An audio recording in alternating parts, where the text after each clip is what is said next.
The wrath of Storm Eunice as it lays waste to so much of normal life across the nation. The West Country and South Wales witnessed the first brutal impact of the storm as it swept from coast to coast. In its wake, it left at least 3 people dead and more than 1 million people lost power at some point.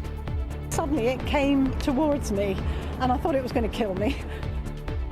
In Scotland and the north, it was snow rather than the wind doing the damage as they face their second storm in just a matter of days. Tonight, we take stock of the aftermath of Eunice and ask whether we can expect more of the same as our planet's climate changes. Also in News at 10 tonight.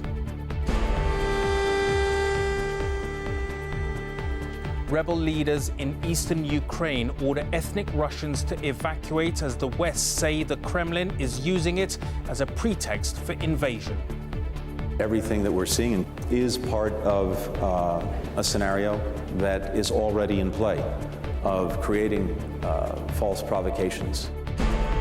And free tests to continue even as the government ends all COVID rules in England. Why the COVID testing times may not be over yet.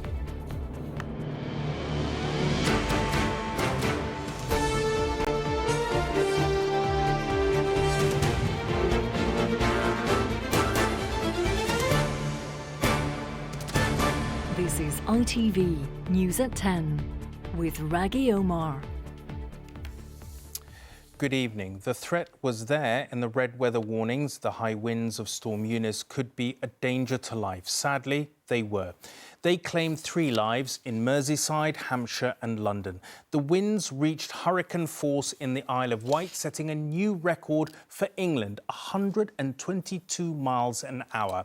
That immense power, supplied by nature, brought down electricity cables and cut off a total of 1.1 million homes during the day, during which there was a lot of suffering. More than a third of those are in darkness tonight. Fortunately, the predicted floods did not materialise. However, the snow did, and so did the disruption to transport. Trains were brought to a standstill in many places, leaving thousands of passengers stuck where they didn't want to be.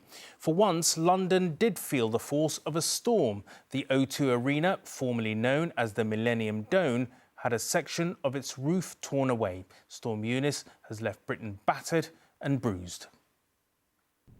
Storm Eunice crashed into the southwestern edges of the United Kingdom at around the time its people would have been going to work. Most of them had wisely chosen to stay at home. Some, though, ventured out onto the harbour walls to get a close look as the sea raged against the shore. Don't leave home unless you have to, was the advice from the emergency services. So the motorways near the coast at rush hour were unusually quiet, but a lorry on the M4 near Swansea provided a frightening example of what can happen on the road in a storm. Luckily, its driver was unhurt. In the southwest of England, people filmed trees they'd been driving past for a lifetime being felled. Oh my God, I caught that on video! This one in Cornwall. And this one snapped in Wiltshire.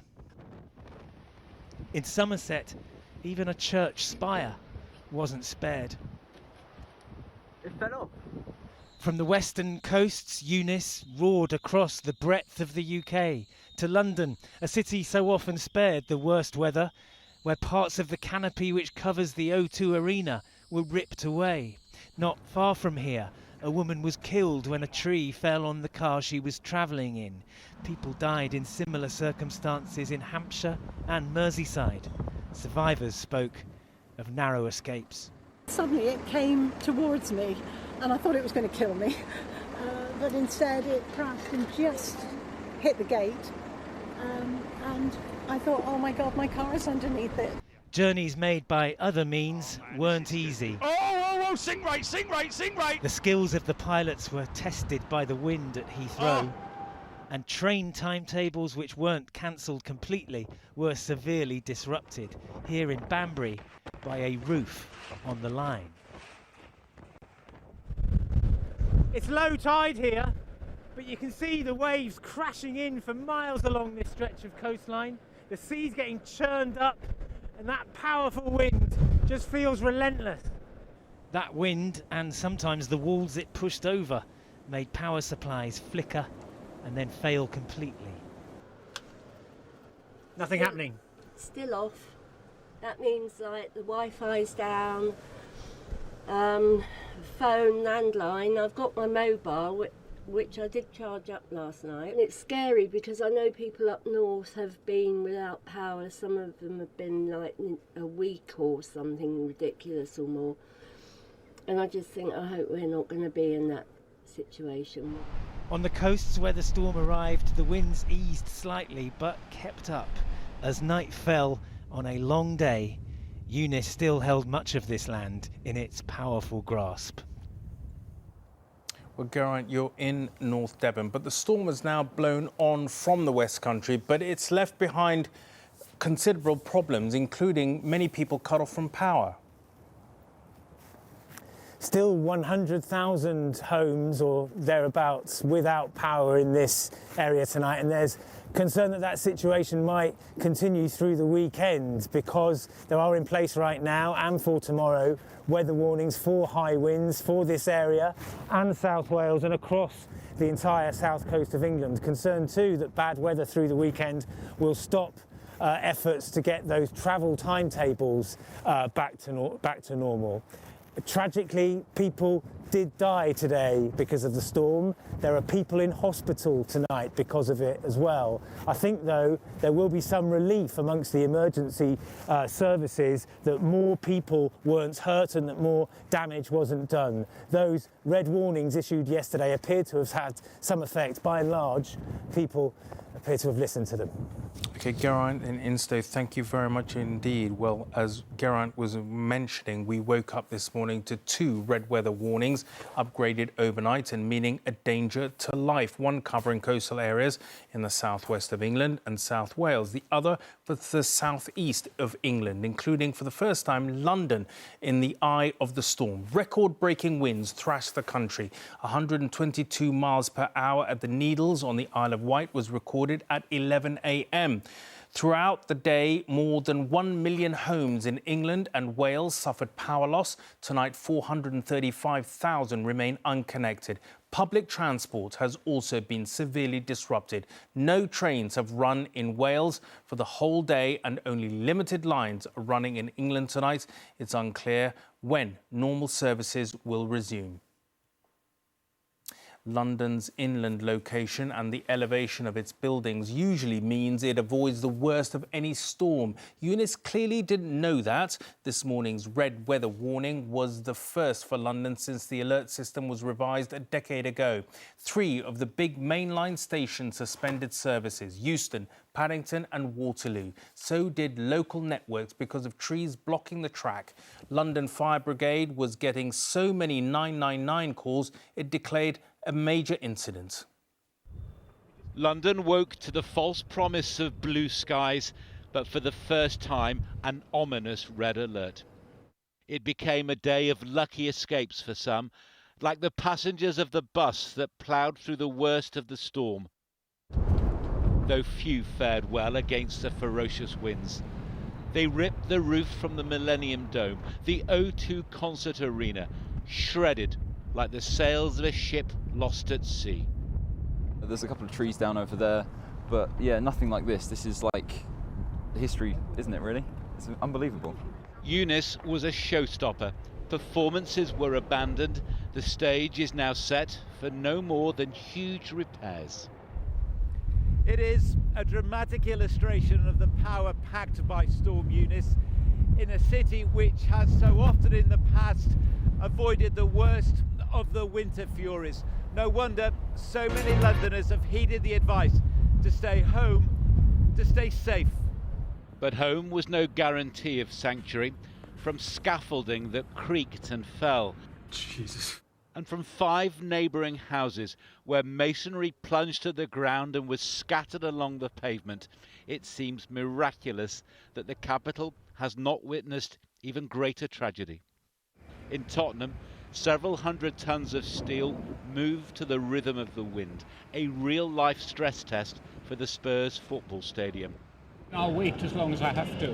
But for commuters, the stress test has been one of their patience, and it wore thin amid major delays and cancellations caused by trees toppled onto the line. Have my book, have my coffee, and wait. And hope for the best. And hope for the best. Rush hour beckoned at Waterloo, and not a single train was running. It's pretty rubbish. I have to get back tonight so that I can be very early in the morning, packed up to come up for a big event in the morning. Those who did get back in one piece to homes that survived the storm intact will count themselves fortunate. John Ray, News at 10. As John mentioned, the transport network saw the biggest impact from Storm Eunice, as well as train and road transportation. Airports also saw significant disruption. Yasmin Bodalbai is at Manchester Airport. Yasmin, what's the situation been there today? Well, Rageh, it's been a day of transport chaos today. I mean, you saw those pictures of planes in the south struggling to land. A few of those actually ended up diverted here to Manchester Airport. That is not to say that the weather here wasn't ferocious. It was. We've been standing here and watching planes battling the wind, struggling to land, having lots of goes at getting on the runways here. In total, about 10% of the flights here were cancelled today. Just to give you one example, there was a flight coming up from Fuerteventura up to Manchester. It got here, it changed its mind, turned around and ended up down in Bordeaux in France. So there are planes and passengers all over the place tonight. The situation was just as messy. On the trains, we had trees blocking routes. Preston station ended up closed after a bit of its roof blew away. That seemed to be the final straw for Avanti West Coast, which then cancelled all of its services. And just take a look at this horrifying pictures from the A6 in Derbyshire earlier on today. Incredible to see that there were only minor injuries for the people in this car after a lorry blew on top of them. But don't be fooled into thinking that once Eunice is gone, that all of this transport chaos is going with it. Trains and their staff members are waking up in all the wrong places tomorrow morning. And Manchester Airport tells me it's expected to be particularly busy after all of the disruption today. OK, Yasmin, thank you for that update on the transport chaos in the northwest, where you are. Now let's cross country to Chris Troy, who is in Southend-on-Sea in Essex. Chris, what's been the impact where you are? Well, Eunice slammed into the southeast coast of England. Coastal places like this were really badly hit. I'm talking about winds of around 70 miles an hour. In areas like this, that can conjure up dangerously high waves. But once again, the biggest problem for thousands of people was transport. It was simply mayhem around here. Just down the coast, Dover was closed, and bear in mind how important that port is at a time like this at half term. All the cross-channel ferries simply cancelled today. Same story on the local trains. Greater Anglia, the operator in this part of Essex, suspended services across its entire network. It said it had to clear debris from electrical wires, even said that there'd been fires amid those wires, once again pointing to just how severe and deep the impact of this storm has been.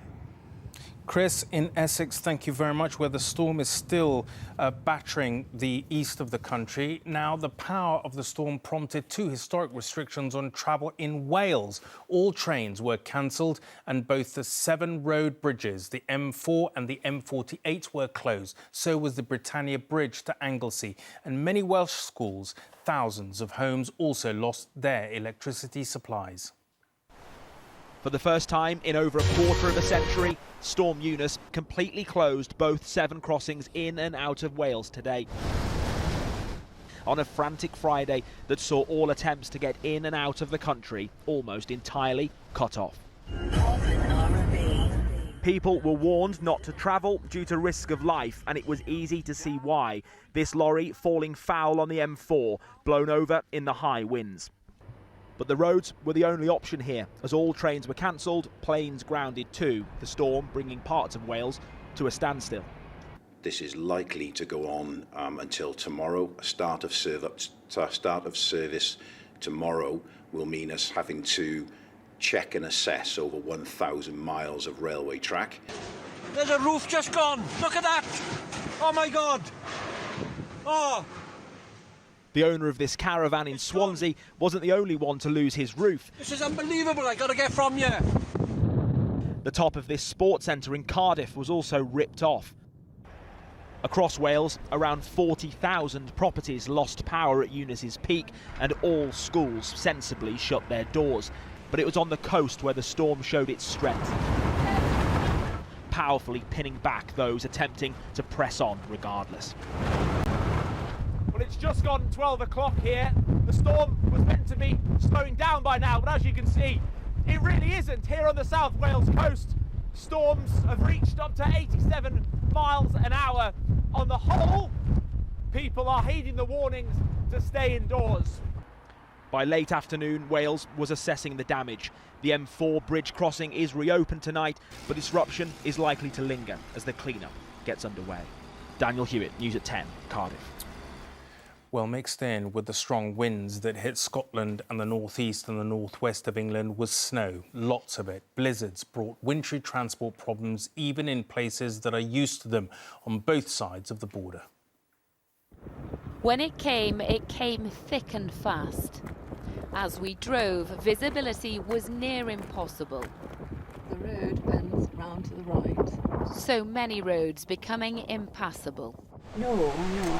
Sadie Wilson has lived in Banchory for 75 years. She's used to bad weather here, but today's snow was unusual. This is sort of more than we're used to at the moment.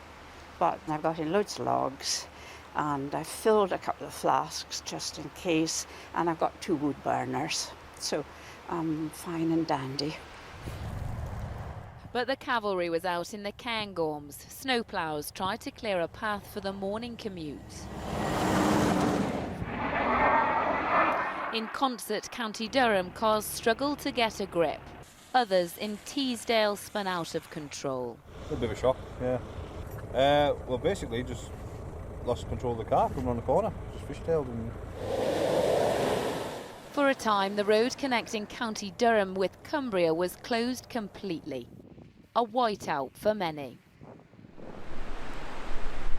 As the winds picked up in parts of Aberdeenshire, the snow gates were closed to stop anyone venturing any further, with good reason.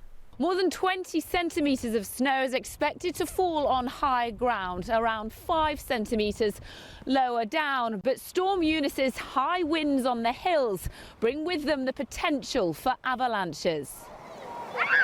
Snow often brings delight, though. More than 40 schools were closed in this county alone. Really coming down quite heavily when we first woke up. So glad we didn't have to travel anywhere. Wake up in the morning and look out the window and it's just got a white sheet all over the garden. Yeah. It's amazing. Very fun. Very cold. The threat of the storm does still remain, but it is a picture-perfect scene where many are counting their blessings. Lucy Watson, News at 10, Banchory, Aberdeenshire. Well, you'd be forgiven for feeling that destructive weather events are happening more often. Perhaps that's because there are better warnings about them, and thanks to social media, we see more of their effects. In fact, the number of named storms has remained pretty stable over the past few years. We've already had Malik and Corrie, and then came Dudley with the more powerful Eunice, all arriving in quick succession this year. A powerful winter jet stream is acting like a conveyor belt. It's blowing close to 200 miles per hour in the upper atmosphere, creating areas of low pressure and dragging them towards the UK, one after another. These low pressure systems bring warmer and colder air together, creating storms. Often we can get storms that develop on the tail, if you like, of pre-existing storms. And so we often get this clustering over on this side of the Atlantic coming over the UK and into Northern Europe. Meteorologists have suggested Eunice may share something in common with the Great Storm of 1987, a rare event called a stingjet, a focused area of extremely strong winds. A sting jet is a particular short-lived, quite small scale, perhaps 50 kilometres across, jet of wind, and it comes down from the tip of the cloud where it hooks around the cyclone to the north, and it heads towards the surface. And if it comes down towards the surface, then it can lead to exceptionally strong winds and particularly exceptionally strong gusts. It may feel like we're hearing about storms more frequently. That could be partly because they are now named to improve public safety. Scientists are working out what role climate change plays. There's not really compelling evidence that the number of storms is increasing or that they will increase in the future as the climate warms. But there's some emerging evidence based on fine resolution computer simulations that suggests the most severe windstorms will become even more dangerous, partly because there's more moisture in a warmer atmosphere and the storms literally feed off this. And Eunice may not be the last storm you hear about this weekend. More winds and rain are forecast for the northwest and Scotland on Sunday. This time, though, it'll be Franklin arriving on our shores. Deborah Cohen, News at 10. Well, if you want to find out more about the damage done by Storm Eunice in your part of the UK, there are details on our website. To Ukraine now, and the claim and counterclaim over violence in the disputed city of Donetsk. Russian-backed rebels say they have begun evacuating thousands of ethnic Russians back into Russia because they say they are afraid of attacks by Ukraine's army. Britain's ambassador to Ukraine has moved from the capital Kiev to the city of Lviv in the west, further from the border with Russia. The sound of the siren was a signal to leave. In Donetsk, a city held by Russian-backed rebels, a mass evacuation is underway this evening. All the people are leaving the city, says the driver. Women, children and the elderly first in the queue. The Russian government had helped to arrange their accommodation. The separatist leader, supported by Moscow, swapped his usual shiny suit for military uniform to order the mass evacuation. Residents needed to flee to Russia, he said, because Ukrainian forces planned to attack.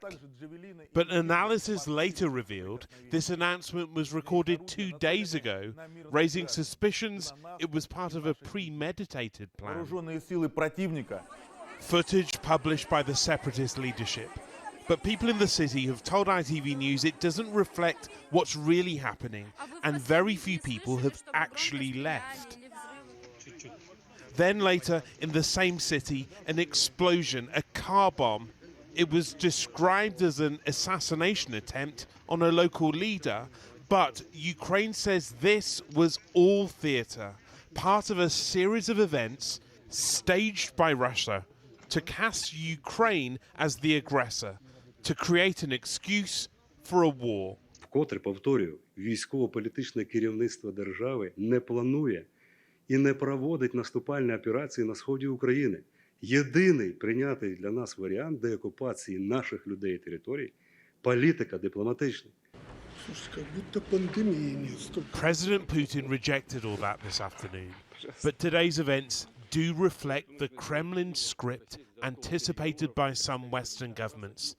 A series of escalating events with Russia blaming Ukraine.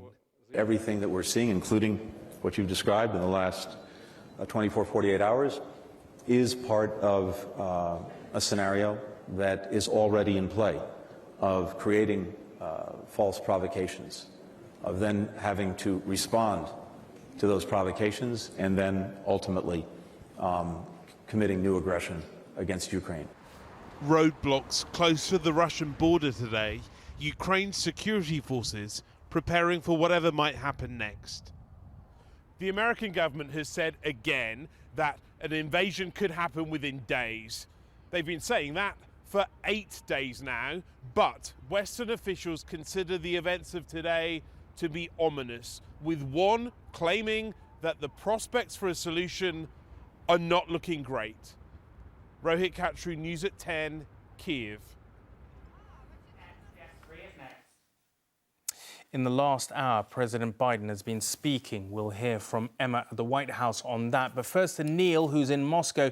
Neil, things look like they are getting much more serious tonight. How does it look from where you are? Definitely, Rageh. The language has been hardening in the past 24 hours. President Putin talking about a deterioration in eastern Ukraine today. He repeated his unsubstantiated claims to do with human rights violations and again talked about the discrimination against the Russian-speaking population there. Now, as those reports emerged earlier on today from the Donbass region about possible evacuations, the Kremlin initially said it had no knowledge of any of that, and then later in the day said that President Putin had ordered refugee centres to be set up near the border. Now, is all of this part of a narrative that's being put together here? Is the Russian president coming to the rescue?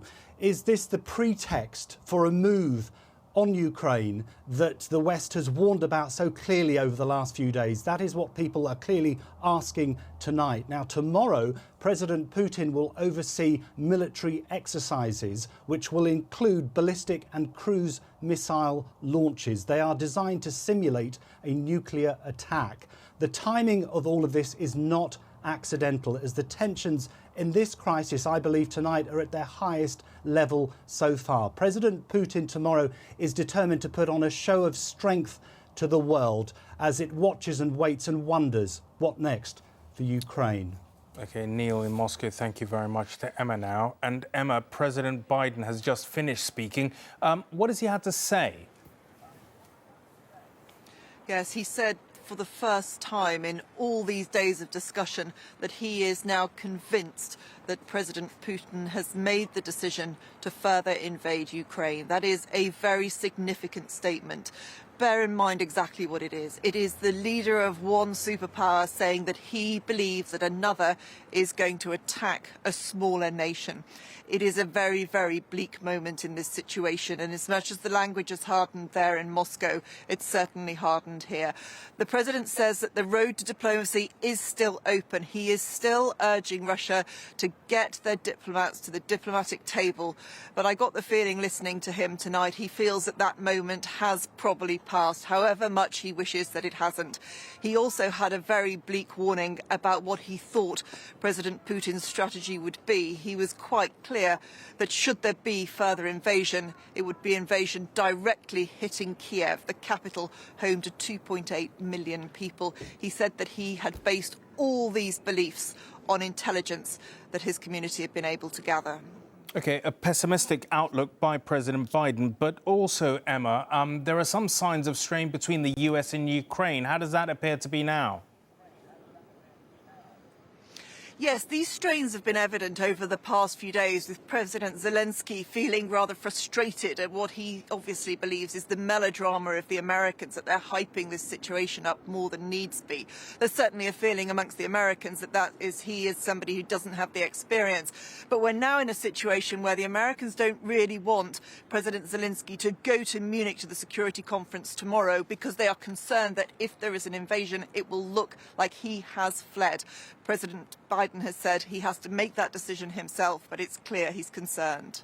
Emma in Washington, thank you very much. Back home here now, and if we are in future to treat coronavirus more like the flu, then one argument goes we won't need free COVID tests. It's a controversial idea that the Prime Minister and his key cabinet colleagues have been discussing this afternoon. Anushka is here. So, Anushka, is this the end of testing, do you think? Well, I think we are moving in the direction of the end of free tests, but from what I understand today, not quite that far. There's been a lot of speculation around this because the Chancellor and Prime Minister want to save money, and these free tests are very expensive, but there's been a backlash to that. The NHS Confederation today saying it is too soon, too risky. And sources have told me that the Prime Minister today met with his quad, the Chancellor, Health Secretary, Chief of Staff and himself, and that they did come to an agreement that they are going to scale back to save money, but that free tests will survive for some, probably more vulnerable and older groups. Part of his living safely with COVID strategy that he wants to unveil next week. And as you say, move towards a world slowly, insiders say, where COVID is treated more like flu.